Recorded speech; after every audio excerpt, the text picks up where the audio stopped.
আগামী ৯ মার্চ থেকে বেক্সিমকোর ৩৩,২34 জন শ্রমিক কর্মকর্তা কর্মচারীদের পাওনা পরিশোধ শুরু হবে।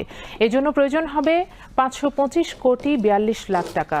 শ্রম ও কর্মসংস্থান উপদেষ্টা ব্রিগেডিয়ার জেনারেল অবসরপ্রাপ্ত ডক্টর এম শাখাওয়াত হোসেন আজ সকালে সচিবালয়ে বেক্সিমকো ইন্ডাস্ট্রিয়াল পার্কের শিল্প প্রতিষ্ঠানসমূহের শ্রম ও ব্যবসা পরিস্থিতি পর্যালোচনা সংক্রান্ত এক প্রেস ব্রিফিংয়ে এসব কথা জানান।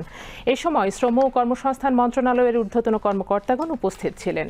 বিস্তারিত শেখ আলী রিপোর্টে।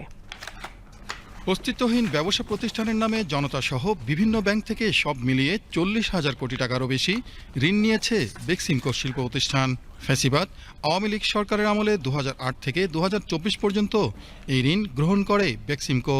বৃহস্পতিবার সচিবালয়ে নৌপরিবহন মন্ত্রণালয়ের সভাকক্ষে আয়োজিত বেক্সিমকো ইন্ডাস্ট্রিয়াল পার্কের শিল্প প্রতিষ্ঠানসমূহের শ্রম ও ব্যবসায় পরিস্থিতি পর্যালোচনা সংক্রান্ত এক প্রেস ব্রিফিংয়ে শ্রম ও কর্মসংস্থান উপদেষ্টা ব্রিগেডিয়ার জেনারেল অবসরপ্রাপ্ত ডক্টর এম শাখাওয়াত হোসেন জানান, ক্ষমতার অপব্যবহার করে এসব ঋণ প্রদানে দায়ী বিভিন্ন পর্যায়ের ব্যাংক ও কোম্পানিগুলোর কর্মকর্তা এবং বোর্ড সদস্যদের বিরুদ্ধে আইনানুগ ব্যবস্থা গ্রহণ করবে অন্তর্বর্তী সরকার।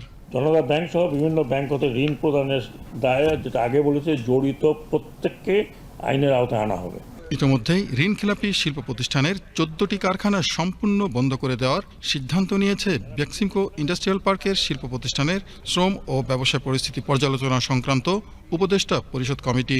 গত মিটিংটা করলাম, সেখানে সিদ্ধান্ত হলো যে ফেব্রুয়ারি ২০২৫ পর্যন্ত বেক্সিমকো ইন্ডাস্ট্রিয়াল পার্কের লে অফকৃত ১৪টি প্রতিষ্ঠান কমপ্লিটলি শাটডাউন। তবে বন্ধ হয়ে যাওয়া শিল্প প্রতিষ্ঠানের সকল কর্মচারীদের দেনা পাওনা রমজানের মধ্যেই পরিশোধ করা হবে জানিয়ে শ্রম উপদেষ্টা জানান, এসব অর্থের যোগান দেবে শ্রম ও কর্মসংস্থান মন্ত্রণালয় এবং অর্থ বিভাগ। আগামী ৯ তারিখের ভিতরে ৩১,৬৬৯ জন শ্রমিক এবং ১,৫৬৫ জন কর্মকর্তার পাওনা বাবদ মোট ৫২৫ কোটি ৪৬ লক্ষ পেয়ে যাবেন। Sheikh Ali, BTV news.